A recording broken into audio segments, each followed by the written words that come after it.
Yeah, Noah, we were we were just talking about you, Noah.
The cup says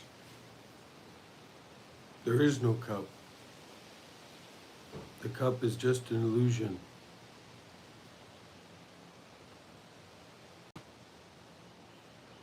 The thought sings the thought of its own impermanence, bringing the ending to what you've been thinking about.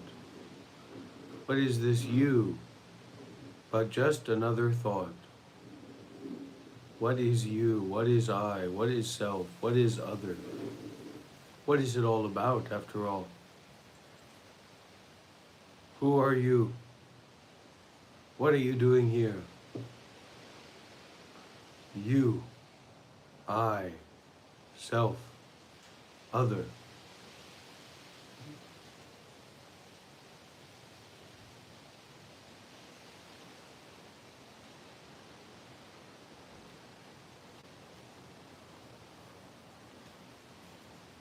What is the true nature of the self? What is the true nature of the soul? What is the soul?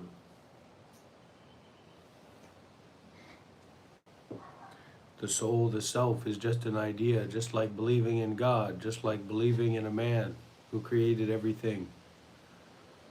But a true relationship with God is not about belief. It's a matter of faith. It's a matter of faith with actions, a living faith, not a dead faith. All questions should be put on the back of a $50 bill or not be made at all, Matthew. Don't you dare ask me a question without paying me first.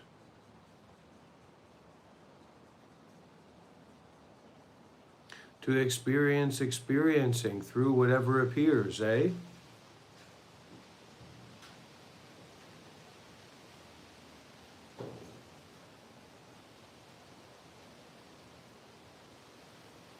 I am a powerful sorcerer.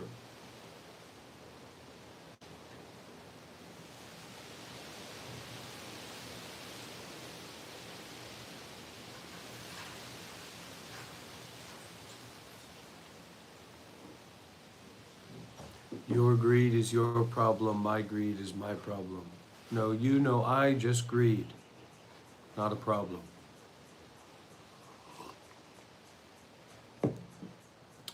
But if we're just looking at the surface of greed, of your greed, of my greed, to make some kind of ego fight, what is this greed to begin with? What is this wanting for more than is already here?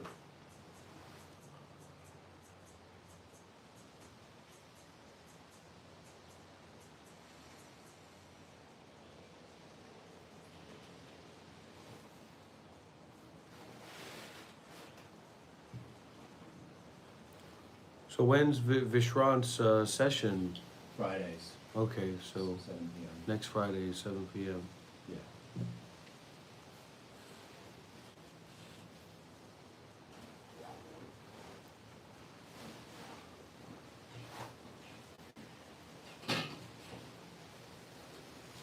And what is greed by definition? Wanting more than what is already. So how much are you letting that affect you in your life and navigate your life? Wanting more than what is already here. You don't just want this video to watch, you want the next video and the next video and the next video and the next video, searching, seeking more, more, more, more. All the colors of the rainbow are already.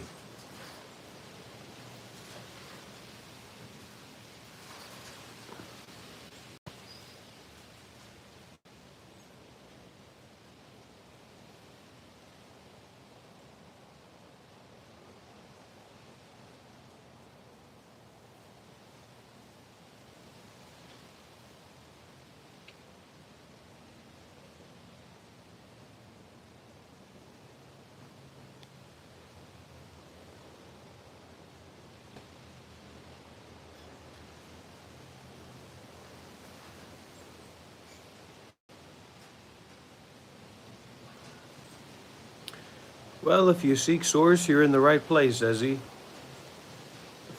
because those who seek source are going to need good resources concerned with the source.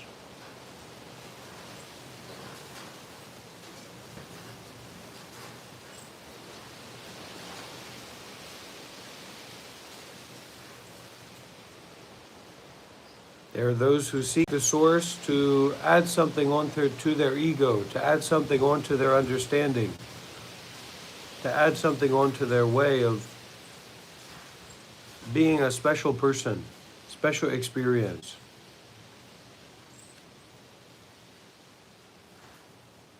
Then there are those that are ready to sacrifice themselves and their ideas of themselves to do more and more good deeds without limit. Doing good deeds concerned with detachment from self, abandoning self.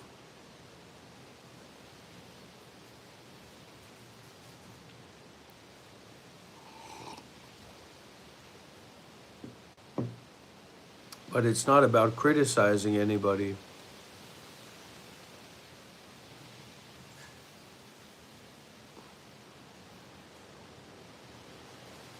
Not about saying how something could be or worse or whatever, because it's just the way that it is. So instead of trying to make it be a different way, how can you use what it is already to help others? Meaning to disenfranchise your thoughts from yourself in a very realistic way.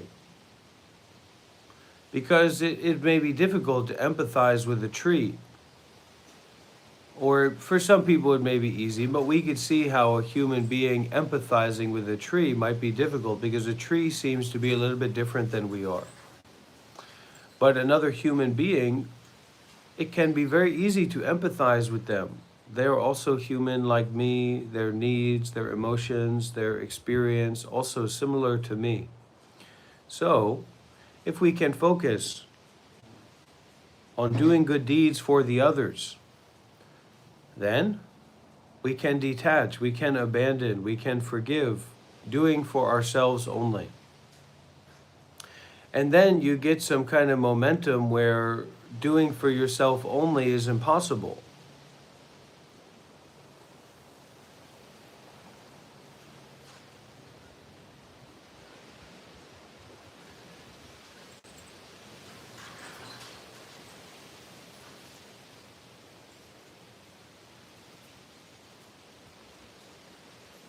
Someone had been asking about, what is this mindfulness and detachment? Well, it's an awareness, just like aware of the sound or aware of the sight, the seeing, aware of the seeing, aware of the hearing. And mindfulness with detachment is absolutely not holding on to what appears or what has appeared or what will appear or whatever. Full stop. So everything that appears zeroes itself out. Self-arisen and self-disappearing. And we've got to get busy doing good deeds or doing actions of sacrifice. We have to be sacrificing more and more because in the realm of things appearing and things disappearing, there's still all kinds of things. So we can't help but be attached to those things because they do appear and they do disappear, not to speak of all the things that hypothetically are appearing and disappearing that we don't know about, all the things that are going on out there that we don't know about. But the detachment is really a kind of breakthrough into the fact that nothing arises and nothing disappears, that all your family is a lie and a trick, that there is no over there, that there is no time, that there is no no. So this is beyond time or not time, both, actually.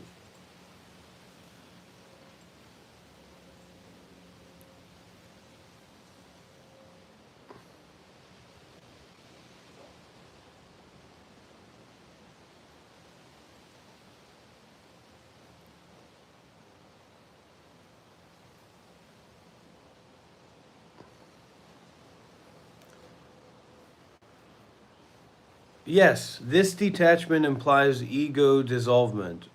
So when we're doing good deeds more and more with mindfulness and detachment, the mindfulness is more practical or practice based. The detachment is more what we're concerned with.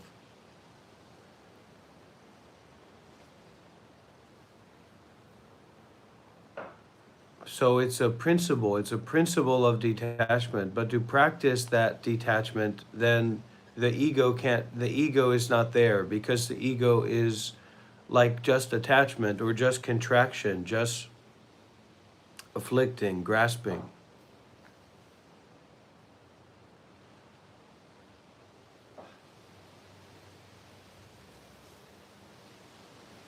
So Noah, you save up and you get ready for the next trip, okay? You hang in there. I don't want your life to be lost because you weren't able to join on this trip. Then I'm gonna feel bad. That's why we were talking about you, Noah.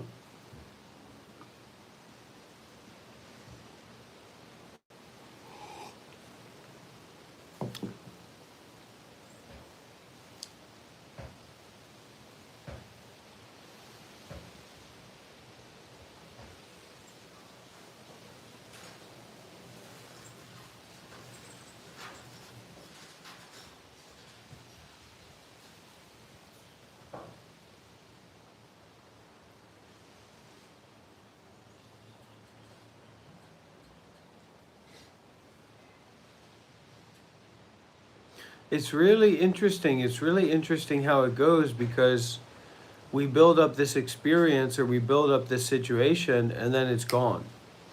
And you really get to see that when the situation is overwhelming, because you're constantly being overwhelmed. Your ego is kind of getting punched in the face again and again and again and again, and then you realize how easy it is or how problematic it is to have the ego or the self there anyway. Because yes, life or whatever is punching boom, boom, boom, boom, boom, boom. And instead of kind of saying, wait a minute, stop hitting me, actually you dissolve the ego, you dissolve the self and say, wait a minute, nobody's hitting me. There's nothing here to understand. There's nothing here to be understood. There's nobody here to understand. That's right, Noah Beast. As long as you're sticking by somebody like Dr. Rob and the Monk Life Meditation community. Yeah, I heard there were some monks that are walking along on the road and then they got hit. So that's their karma. They got what they deserved. They got what they earned. That's karma. That's cause and effect. Okay? In their past lives, they probably hit somebody in a car, so that's why they got hit in the car. It's the way that it is. No, there's no difference, Freedom Junkie. Except with conditions. So like, for example, the body, you have the conditions, the body, right? But get out those ideas of real and not real and that. It's all just nonsense. You know, are you really digging a hole or are you not really digging a hole? Just dig. What are you talking about? Shut up and get to work.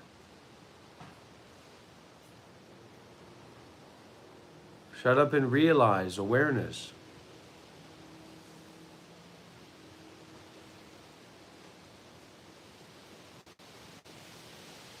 You bringing up an Avril Lavigne song, "Wasted Talent." How does it feel? How does it feel for the first time? You started it all, yeah, yeah. To do, what I want since you've been gone.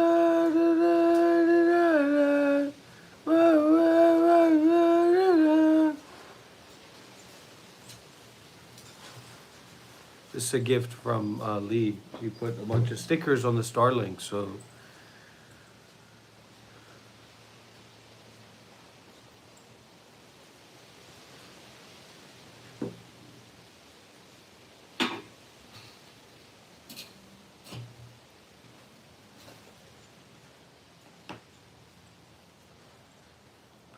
So what are we gonna do? Are we gonna go to the desert or? Yeah. If we feel like it, you want to. I usually go to the nuns' monastery today, but we're a bit late for Pindapat and lunch. How far away is it? The nuns' monastery? Only 45 minutes. Oh, well, We we can still go there. let's go. Yeah, that's a real offering to go to see them. That's wonderful.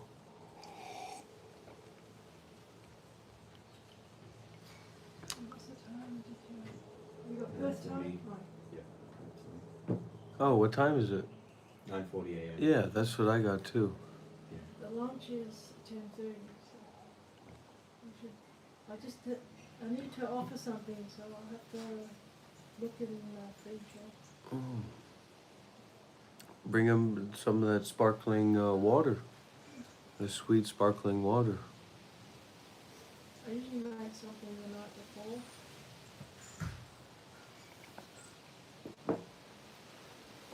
Or even if you want to offer the eggs and milk, because I'm happy to be vegan while I'm here as well. Don't give him my eggs and milk. Okay. No, but you have to take something that is cooked. That's So right. it's ready to eat. They're very strict. They have very strict rules. What they can accept. They can't accept milk? Yeah, but that's for storage. Okay. It's They for, won't. it's for eating for that day, I see. the lunch.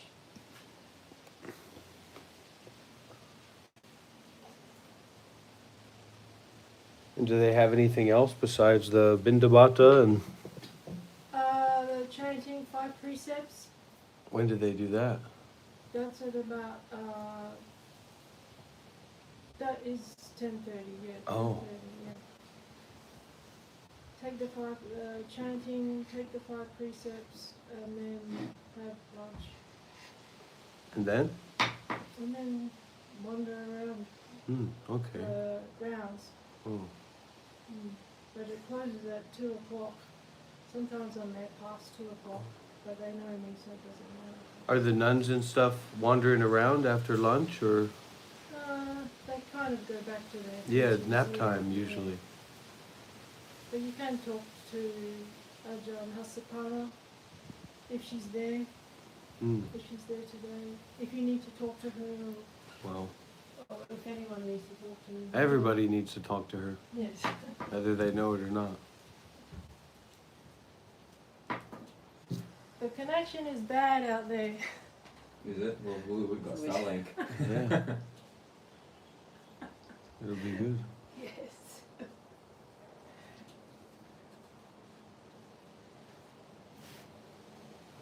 I'm with Vodafone, so my connection is always bad on my phone. Mm. Who are you with, Telstra? I've got Boost Mobile, which uses Telstra's network. Telstra is the Best superior coverage, yeah. company. Mm. Mm.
Shanath, you're on a dangerous road. You got to get your act together, brother.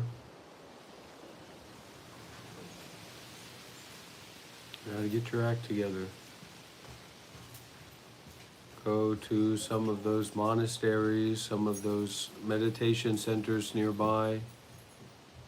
It's not about being sorry or anything. You just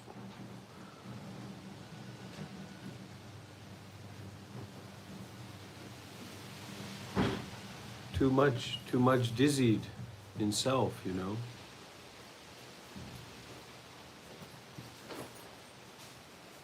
So go to the meditation center or go to the monastery or the temple, or go and explore, get out of that house. I don't know, I saw one of your profile pictures. You look like you got a big bushy beard or something, a lot of hair. Shave all that hair off. That's probably what's making you sick, is all that hair you got.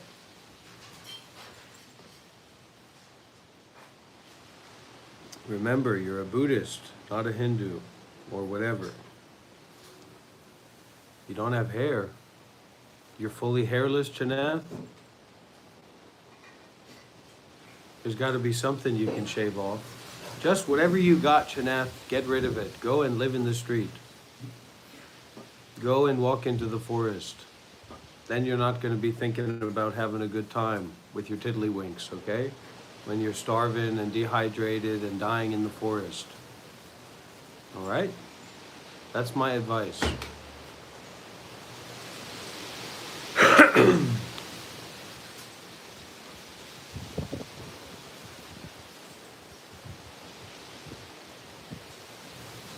Just for an hour, just for 2 hours or 3 hours, just walk out somewhere, Chana. Walk out and, think about your good deeds, not your bad deeds, Chana.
Big hand out there, right?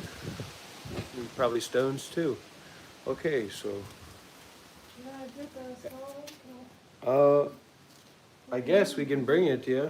Do I need it? No, I don't think we'll need it.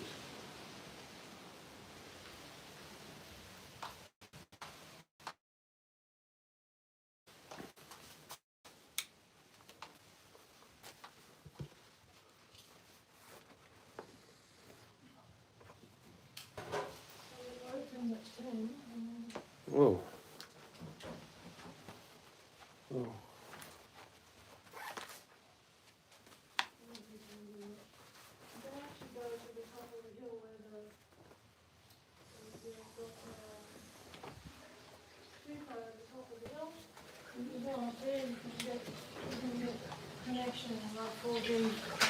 Oh. Well, what's that mount or whatever you were talking about? Maybe we will bring the Starlink just for posterity's sake.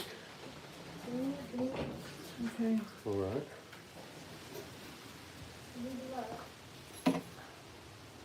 Or maybe not, eh? You can't get a connection at the top of the hill. So you have to go up to the stupa. Yeah, anyway. This even works. Yeah, sure. Well, it tends to be very, very good. Oh, we did. Yeah. Where's this? Right there. Actually, you don't need to pull the line or anything, because the car charger is its own thing. Yeah.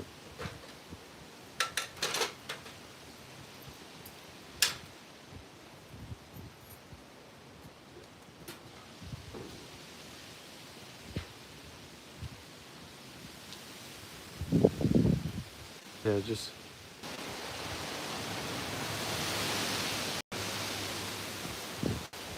Well, it's just we keep endorsing thinking, right? Again and again and again, endorsing thinking. So, what are you really thinking about after all? What are all these thoughts, that are so important?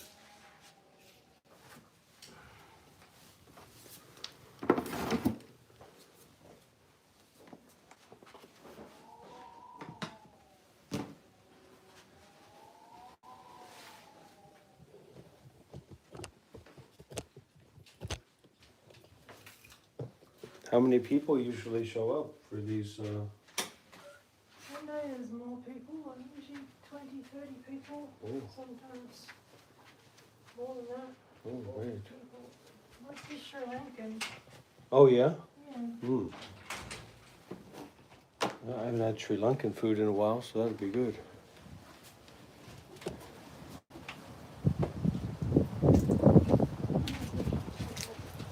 I might put that in the car.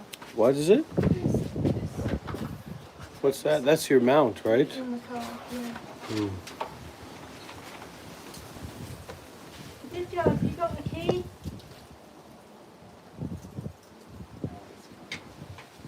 Yeah, slave to preparing for hypothetical situations is a great way to say it. Very smart way to look at it. All right.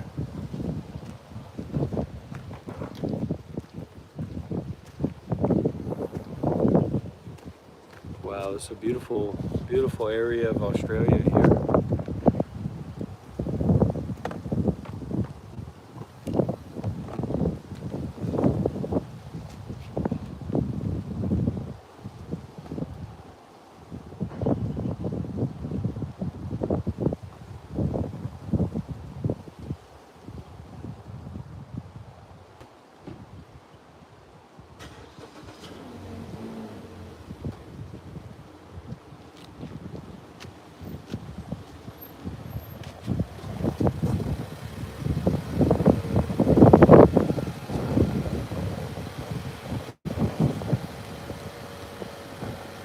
Hello, Mitty Duck. Well-known friend.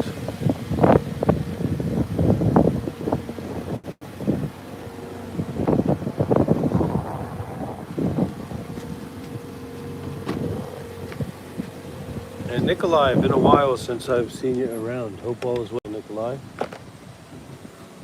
Keep on playing the lottery, and if you happen to win, you can blame it on me.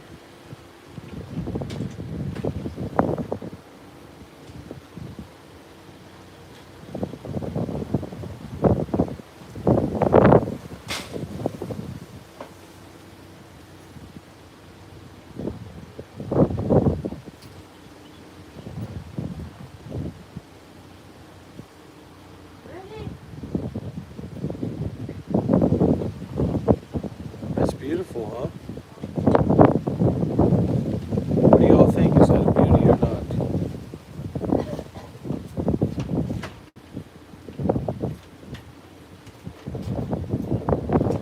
Well, we're still here teaching meditation and Buddhism and all that kind of stuff, so this is a Tan's podcast or not, we're still here doing the good work.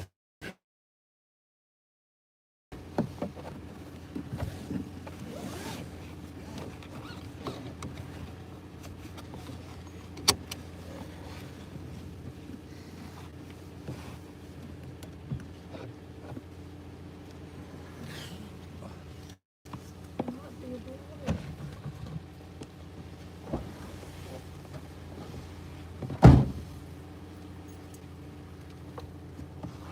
It starts at 10:30.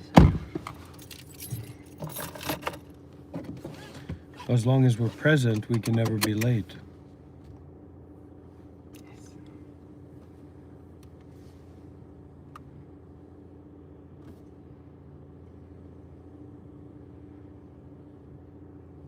See, I've got it all in here, Dhammasara. I know where I'm going, but sometimes you miss the turn off.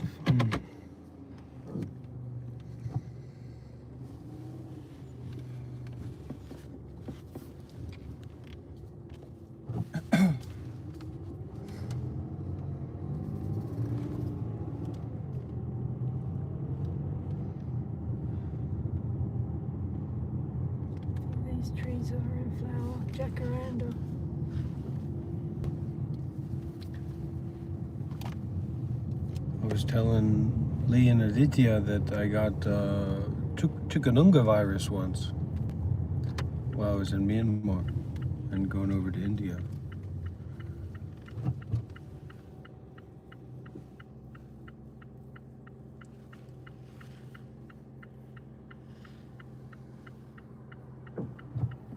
How long did it take to recover from that? Maybe 2 weeks, but the interesting thing was that the body became crippled. So even to walk and to move and stuff like that was very difficult. It was a while ago, but yeah, stretch out the legs and walk and move just became very, very difficult.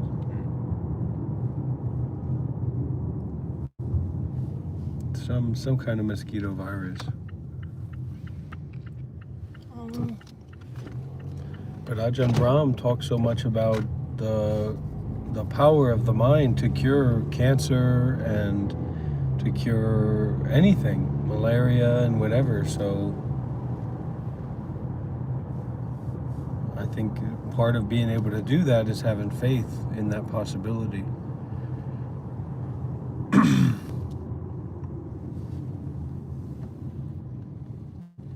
And even if it can't be cured, you accept. Yeah, you're gonna die anyway, so might as well accept it.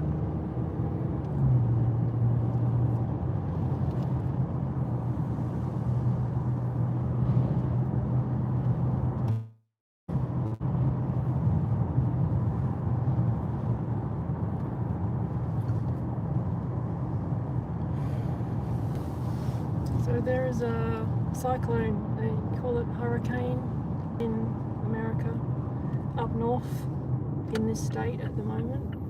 So that's bringing the weather. What? In America? No, in up north in WA, Oh. a cyclone. Yeah. There's a cyclone in Wa that's bringing this weather. Is that what they call it? They call it Wa? No, WA. Not Wa. They don't call it Wa. No. It's well, for me, it's always been Wa, but We call it wait a while wait a while. because you have to wait for everything. Yeah. The waiting. People are impatient and want everything Yeah.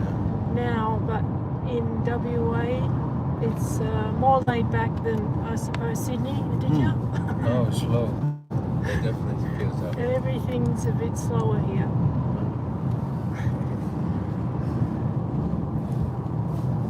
But that's one of Sayadaw's major techniques is, well, that's what you'd guess, but patience and making people wait. And because if someone's not really willing to wait and be patient, then the way is not going to be accessible for them anyways.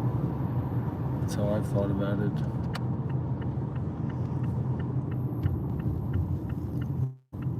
And a lot of teachers talk about that way of practice being you have to turn your patience up to 100%. You know, it may be hard to imagine being 100% patient with your whole body and mind, you know, with your whole self.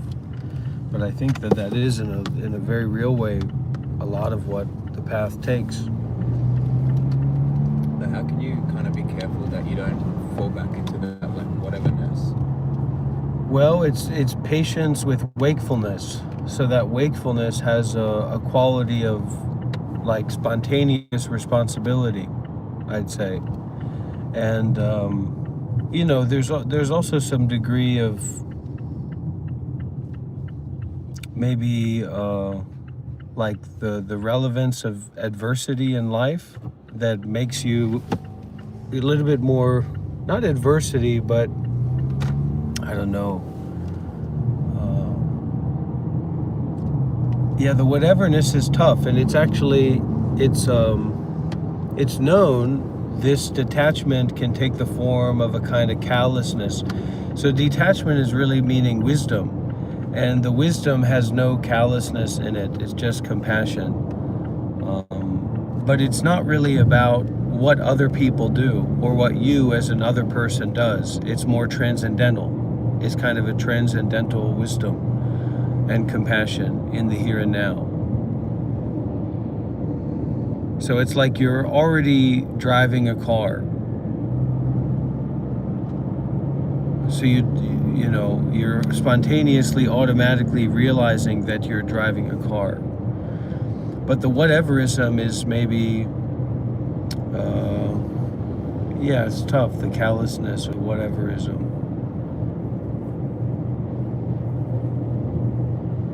But I think that's also part of what we have to actively go into and work with, to see beyond that, to mature beyond that, where we're both really willing to take responsibility for what we're doing and know what we're doing, and then allow that to lead to the dissolution of self that doesn't have any emotional dysregulation in it. But with that, not being bound in a interpersonal story or situation with the others or what's going on. So you could say, for example, that Sayadaw would be in a state of detachment or a master or whatever, and all these things were going on, and then you said, yeah, I'm also in a state of detachment, but maybe you're not, you're just disassociating. So it's very subtle, very fine line, and the good qualities about having discussion and questioning and sharing experience is that we see how fallible our own way of thinking can be. That's kind of the blessing of having a teacher, is you have someone that you're actually willing to be challenged by, that you don't think is trying to build up their own ego by challenging you. So then you don't have to defend yourself.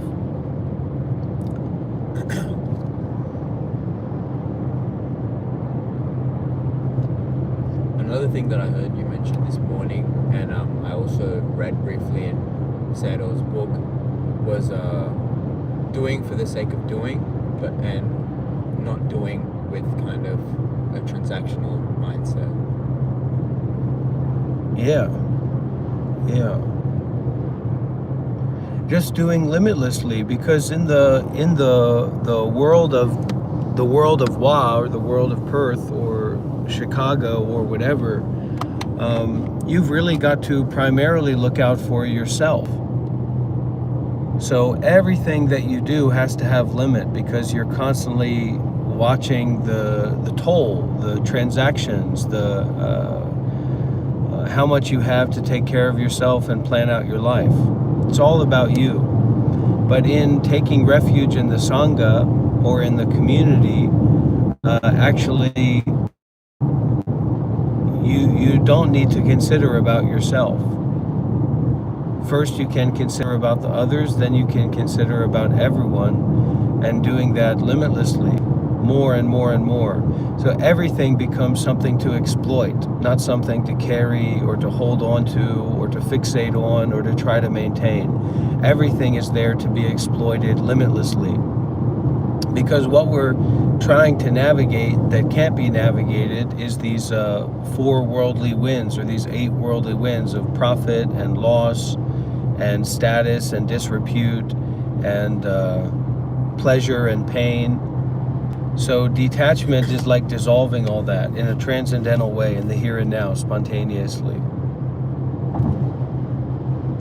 So the generosity, this is how I feel about it, this is how I've thought about it, but the generosity or the giving or the doing good deeds or the volunteering or the self-sacrifice has this quality of giving up yourself in action that aligns you with the Dharma, leading to Nibbana or leading to some wisdom.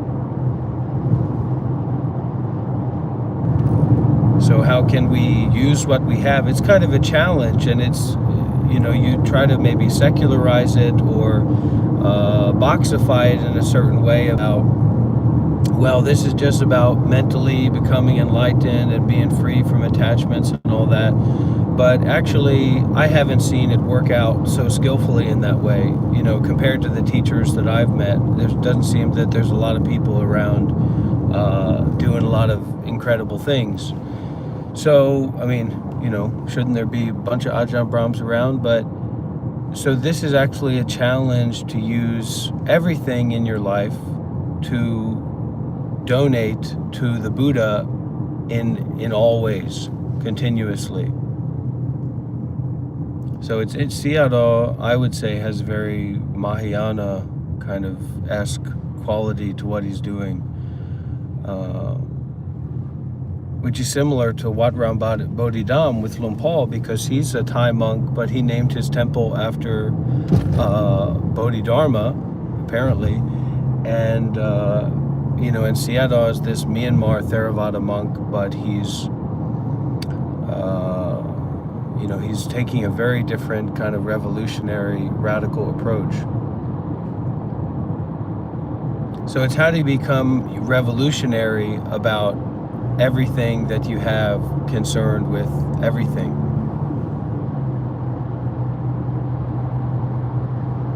Yes, I think it's a gradual process for me, going to India and meeting Sayadaw and Thailand, from being all about myself with the house that we're staying at. I don't even call it my house, it's the house now.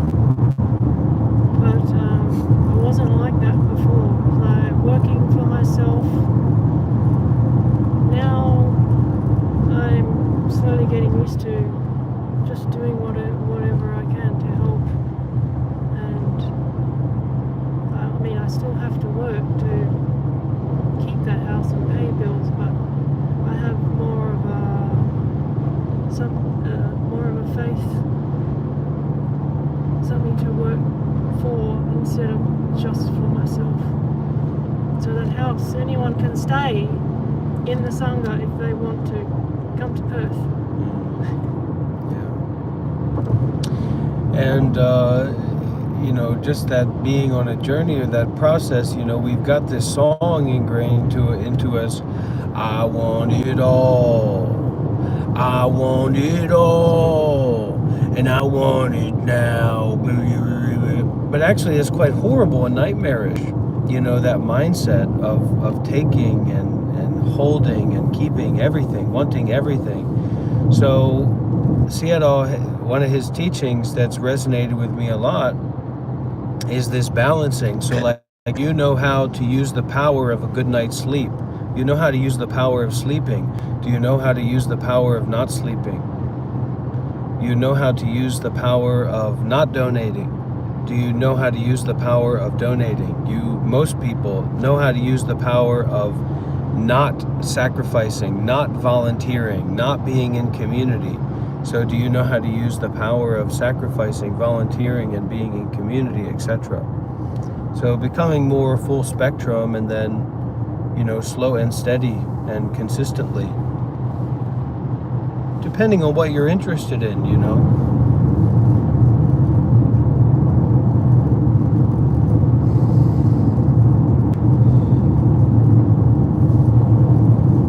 Use the power is like there's a power in a tree, or there's a power in the sun, or there's a power in a cloud, like energy, right? And so there's a power or an energy or a kind of effect of not sleeping. So do you know how to use that to not fall into affliction and suffering and confusion and problems, right? So this is the power is almost like the conditions, to use those conditions skillfully with mindfulness and detachment. So it might be difficult to know how to attach to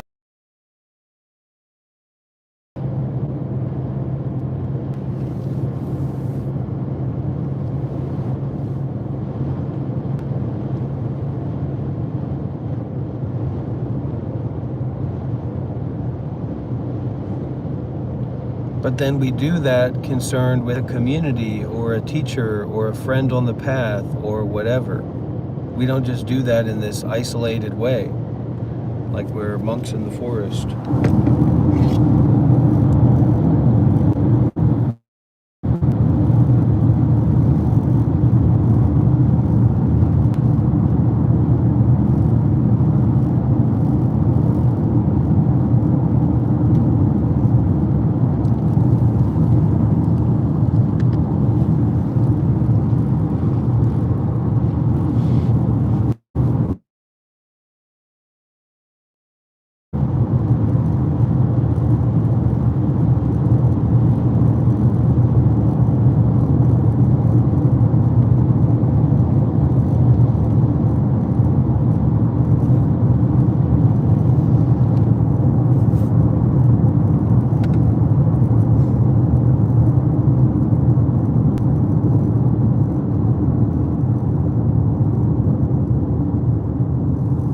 So this is the monastery that's on like 600, very big property, right? I was reading it in that book, the coronavirus. Right. Yeah. Beautiful property.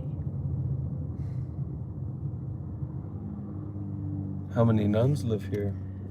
How about? Maybe between, I was telling Aditya, about 15. Not many, Yeah. because at Bodhinyana there's maybe 30 monks there at any one time. Yeah, not so many nuns, but they still get a lot of support. So Oh, yeah. that's why I go there more than Bodhinyana.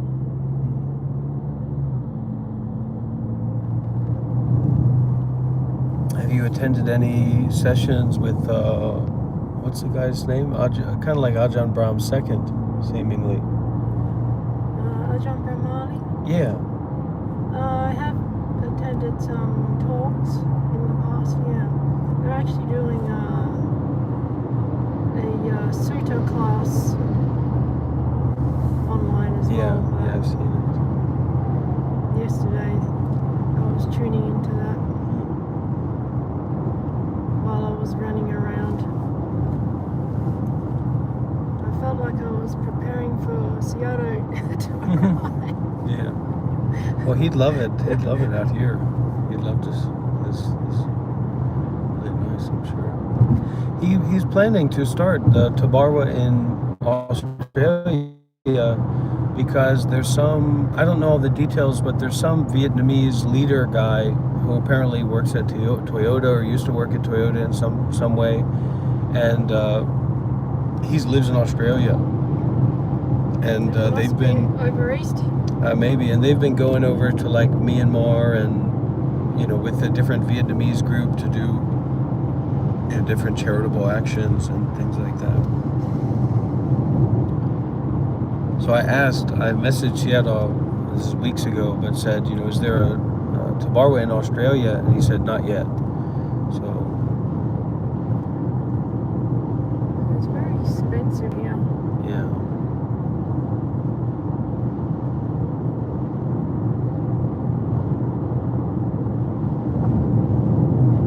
The properties are not cheap, Yeah.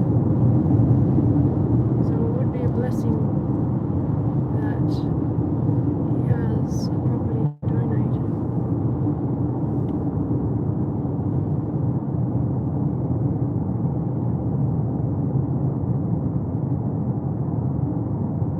But have you seen his updated schedule? He I kind of saw it. Yeah, he's A bit gonna. confused. He's in a traveling trip in Myanmar right now to go to some of the different centers in Myanmar, and Why is it Myanmar? then he'll go to India for about a month, and then Thailand, and then I think America again for about a month.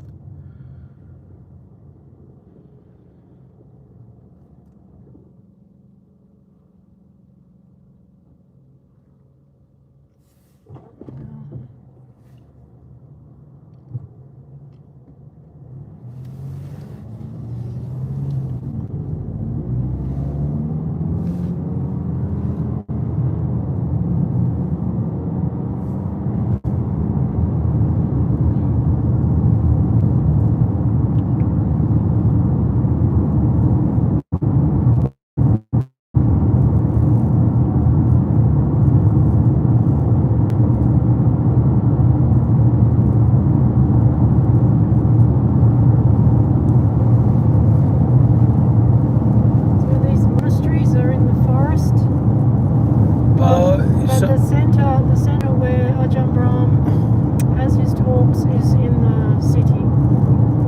So he'll drive from Bodhinyana to Dhammaloka Center, and he stays the night there Oh, for the talk.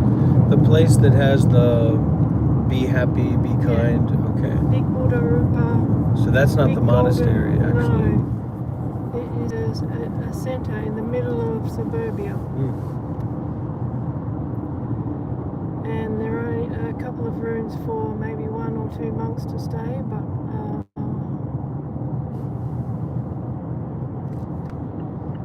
it's just a meeting place for everyone in the city. It's very convenient.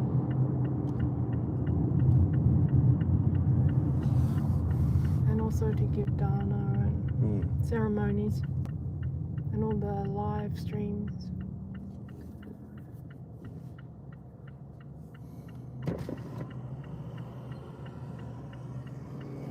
Is that the retreat center?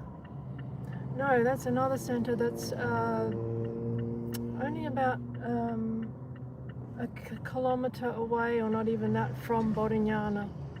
So there's another center, Which is the Jhana monastery. Grove. Yeah. So there's 4 main. So Jhana Grove is not really a monastery, it's the retreat center. Hmm. So men's monastery, women's monastery, city center, and retreat center. Yes. Oh, that's good.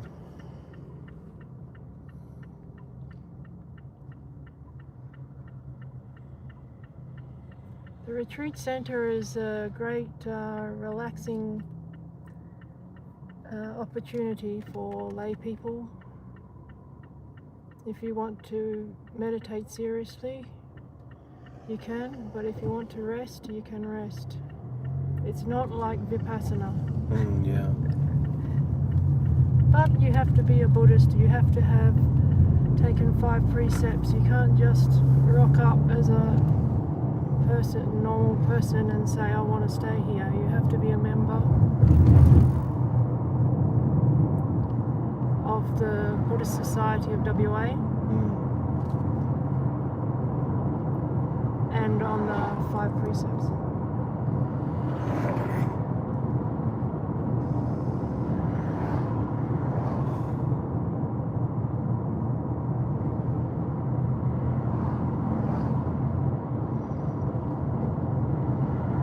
I can stay at this monastery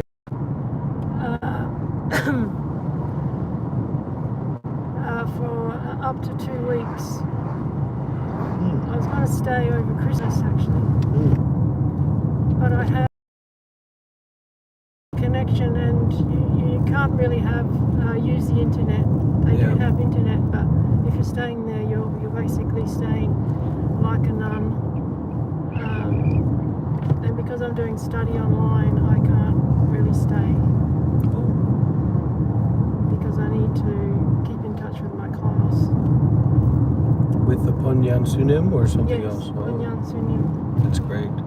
And you know, I was thinking about that with the intensive meditation, you know, when you have community that maybe somebody's teaching or somebody's studying or somebody's doing social work, and then someone goes and does this meditation retreat, and it's almost nice to see what can be brought back out of that when it comes to people who are all in these different roles, you know, because if you can't bring something back out of that, then it's almost wasted time in terms of the community.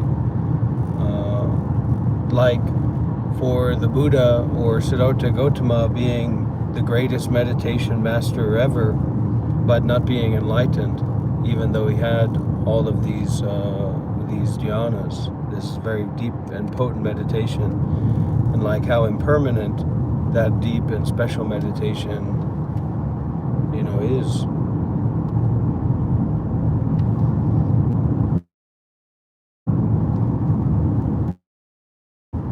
And apparently how irrelevant in a lot of ways, and how exhausted and tired and working himself to the bone he will be.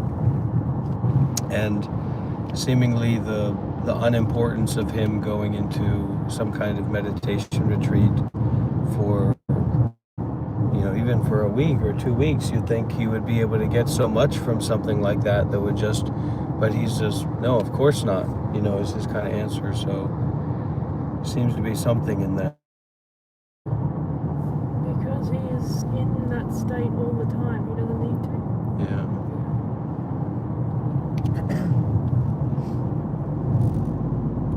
But I guess from the egoic or the normal person point of view, you'd think, well, you go and get some special experience and some special power, and then you can be even do what you're doing even better. What is it?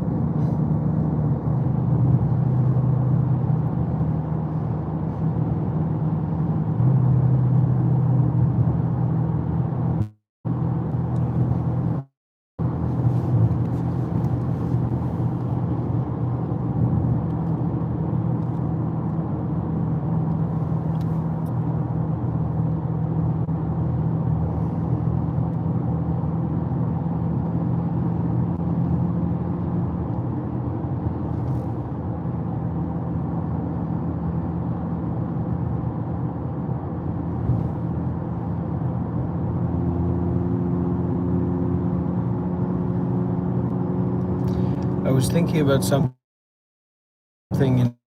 with the kaleidoscope stream, the bathtub or the kaleidoscope, and I didn't say this, but I was thinking about it, how, like, if I'm just sitting here doing hand motions and stuff.